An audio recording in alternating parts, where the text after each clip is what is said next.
Hello, everybody. Welcome to episode 188 of Optimal Living Advice, the podcast where we take any questions you might have about the many struggles of life and get them answered for you here on the show. I am your host, certified life coach Greg Audino, reminding you before we begin that if you have a question you would like help with on the show, we welcome you to email it to us at advice@oldpodcast.com. And in our episode today, everyone, we'll be talking about how to rebound and rebuild self-confidence on the other side of a lot of emotional turbulence. Our asker today recently had a setback with her eating disorder that she felt she had overcome and is now wondering what she and others can think about and do in order to get back into the right frame of mind after such a thing. So, without further ado, let's hear her question about how she and others like her can rebound. I'm struggling with low self-esteem, low self-worth, and low confidence stemming from a lifelong struggle with an eating disorder. I always thought I had it under control, but in light of recent events, I can see clearly it still had control over me this whole time. I know now I need to seek help. I'm in the process of finding a good therapist. Could you maybe give some insight on how one can develop their sense of self-worth after overcoming depression, addiction, or eating disorders? Very powerful question that stands to help many people who are suffering out there in addition to our asker. Thank you so much to her for sending this in and giving us an opportunity to talk about something that frankly needs to be talked about. I really love how you mentioned control twice in your question, because that's something that really lies at the core of the issues faced by people who have experienced what you've experienced or similar things such as depression and addiction that you mentioned. I want to start by saying that to a degree, this is something we all wrestle with.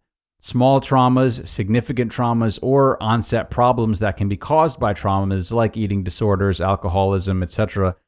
They're isolating experiences.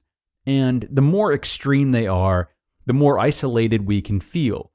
When we're separated from the group, so to speak, we are then forced to question who we are as individuals. Recovery, then, is about finding ways to reconnect to yourself and those you love. The ways in which you can do it in your daily life outside of a therapist's office, they really aren't terribly unique or flashy, but they're effective. You thought you had your eating disorder under control. You defined yourself as someone who had it under control, more importantly.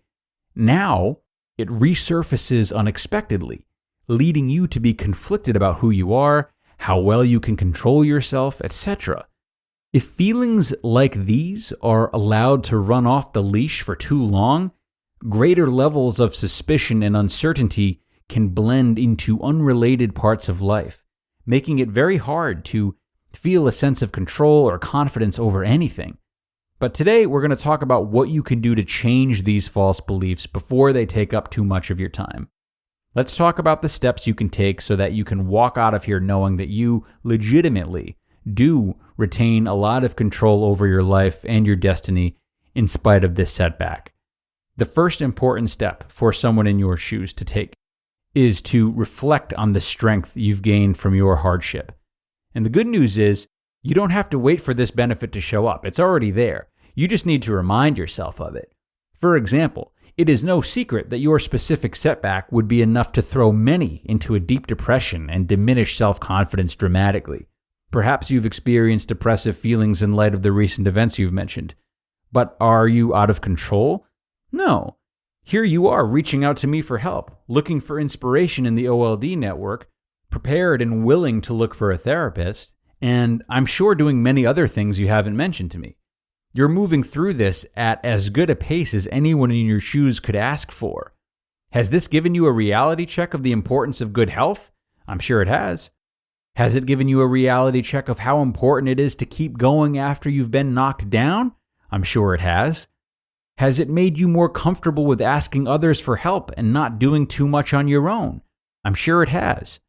Are these lessons, among others, things that you can now draw from to bring more meaning into your life and teach others to do the same? Unquestionably. You have garnered so much strength from this, strength that you can use to fuel a more meaningful life, and that pours into a few other points to talk about here today. One being that it's time to indulge in new or old healthy activities. Do the right things for yourself. Have fun, help others, and witness firsthand how much life has to offer that has nothing to do with your eating disorder. Yet another example of how it doesn't need to control you. This will ring especially true if some of your activities consist of helping others who may have struggled with eating disorders as well. You'd be maintaining that part of you, not pretending it isn't there, and leveraging it to create good in the world on your own terms. So, seek out things that feel important, adhere to your values, and prove to yourself through action that your identity and your routine are not summed up by a history with an eating disorder which might have acted up lately. We all have setbacks to the progresses we all make, so bounce back by flourishing in the many other areas of life that are worth living for and treat you well. And in addition to choosing activities that mean a lot to you, you need to choose people that mean a lot to you. As I said, you found yourself in an isolating experience, but you're not isolated. You're surrounded by people that care about you and want to be a part of your journey. Some of them you know, many of them you don't. There's a world of people out there that would champion you if they knew you, and one place to find them would be in support groups.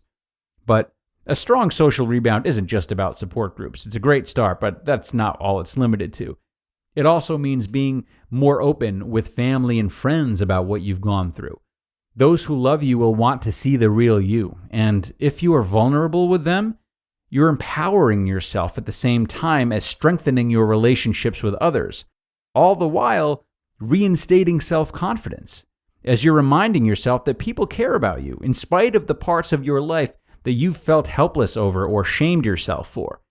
A loving circle of people like this will not only help bring more progress to each day, but the more familiar you get with disclosing to these people, the easier it'll be to talk through any feelings of digression should they come up again. And this is vital, as you'll be able to catch yourself quicker should another downward spiral feel like it's creeping in. You won't bottle and you won't feel isolated.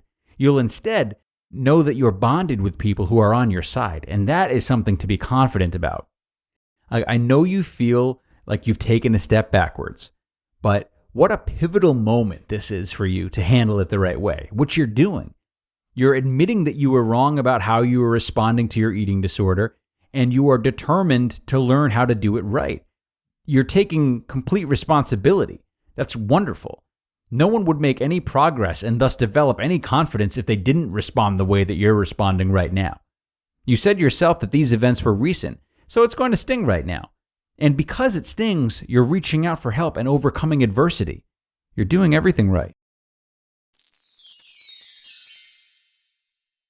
And a quick word from our sponsor, HelloFresh, or just HelloFresh if you speak like a normal person. HelloFresh is America's #1 meal kit service. They offer the flexibility you need with customizable orders every week, meaning you can easily change your delivery days or food preferences and skip a week whenever you need. And if you're on the go, HelloFresh's Easy Eats offering has tons of quick and healthy meal solutions like oven-ready and 10 to 20-minute meals, perfect for your busy schedule. One of those that I tried and really enjoyed was the turkey meatball, pepper, and onion flatbread. 3 of my favorite foods in one dish. Absolutely delicious, fast, and infinitely better than what I would have made had I gone to the market in search of my own ingredients, that's for sure. So, what better way to kick off 2021 than with quick, healthy, and affordable eating? Go to HelloFresh.com/10OLA and use code 10OLA for 10 free meals, including free shipping. That's HelloFresh.com/10OLA and use code 10OLA for 10 free meals, including free shipping.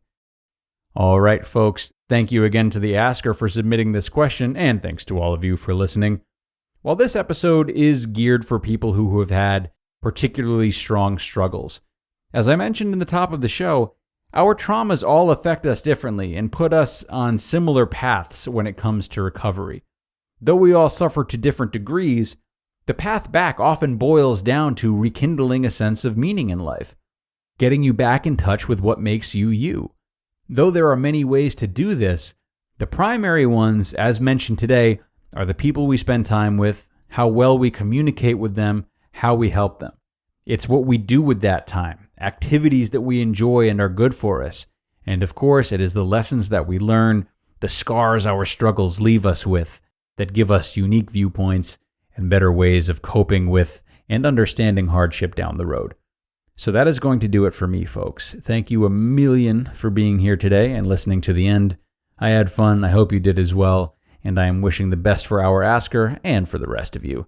Be sure to stop into the next one, 189, after what is hopefully a fun and safe weekend. I'll talk to you all then.